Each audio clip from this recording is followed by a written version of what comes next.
hamma prakticheski hamma bu o'quvchilar kimdir ichidan natijaga chiqqan, kimdir ichidan bizani qarg'agan.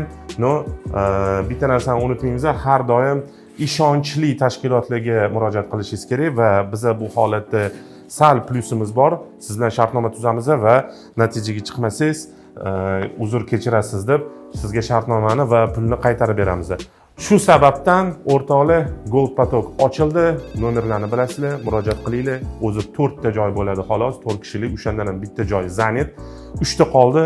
Gazni bosinglar, xudo xolasa keyingi hafta darslarga start beramiz. Ko'rishguncha.